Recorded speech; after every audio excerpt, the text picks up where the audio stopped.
Roof trusses are really a more common way of constructing roofs these days. So what I've done here is so I've joined my rafters using collar tie into a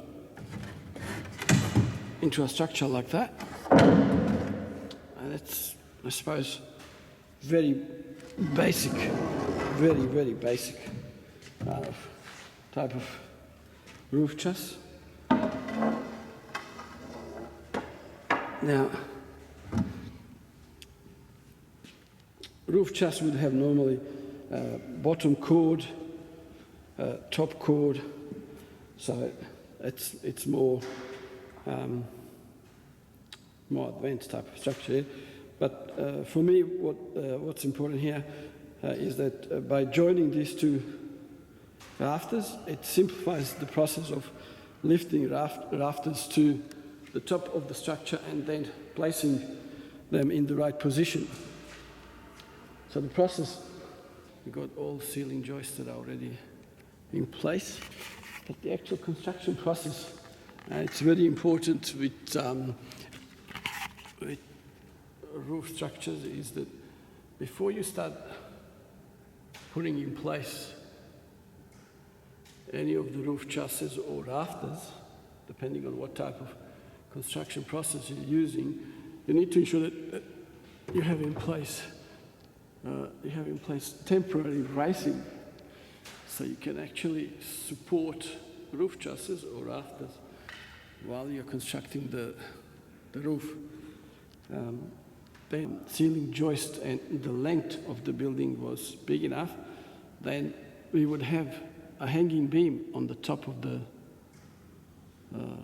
ceiling joists, and ceiling joists would have been attached to the hanging beam, and they would actually hang off the beam, and that would reduce the span of the ceiling joists, and it would make the whole structure more stable. So that's the process. So what we've got then up there is the ridge in the middle, and we've got here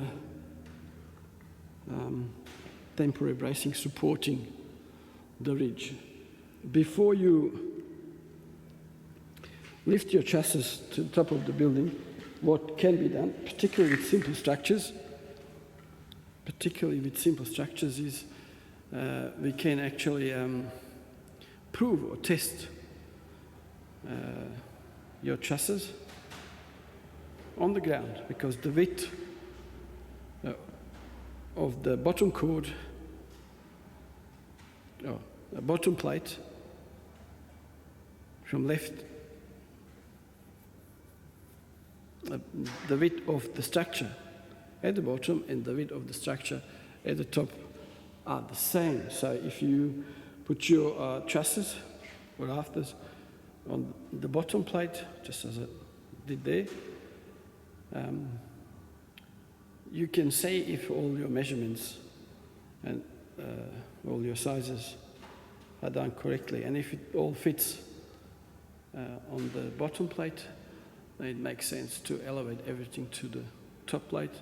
But if you find that there are mistakes down there, then there is no point lifting either rafters or trusses to the top of the building. Just waste of time and unsafe kind of work. So what we'll do now is I'll take the remainder of these trusses, I'll put them into the position up there, and then I will fix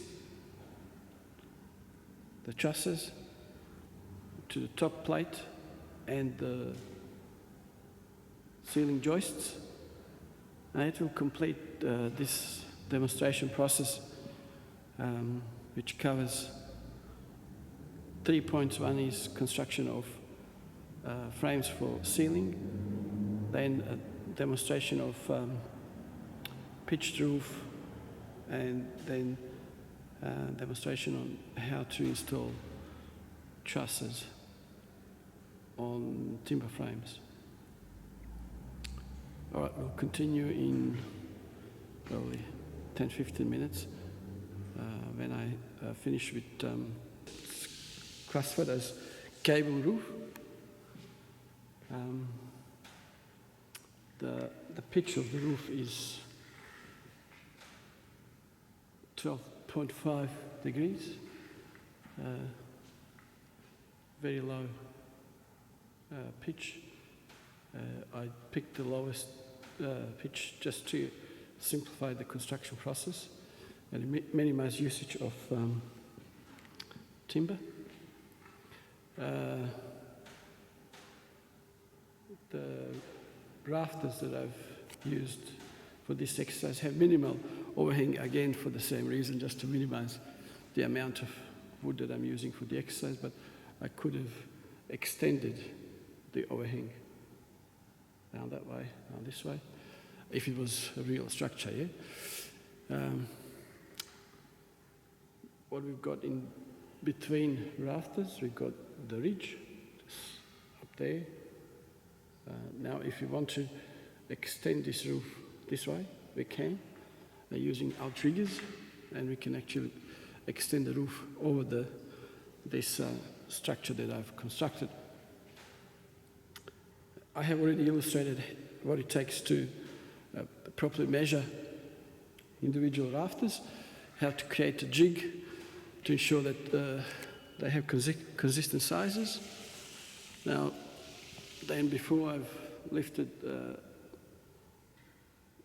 rafters or roof trusses in place, I've put here temporary bracing so it holds the first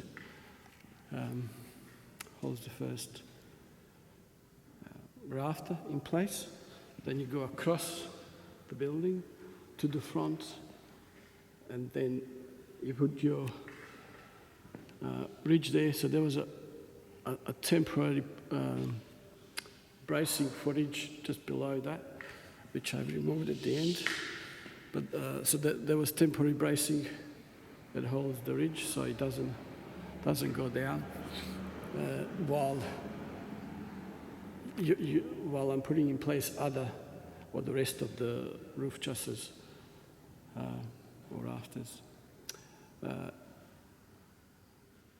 Now, I've added a few more features to this structure just to illustrate how things will look like in real life.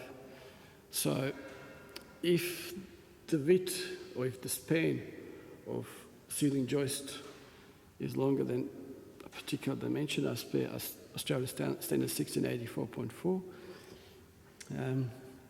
we really need to support ceiling joists with hanging beam, which is placed on this stud and goes back to that wall. So the ceiling joist would be attached to hanging beam via metal straps.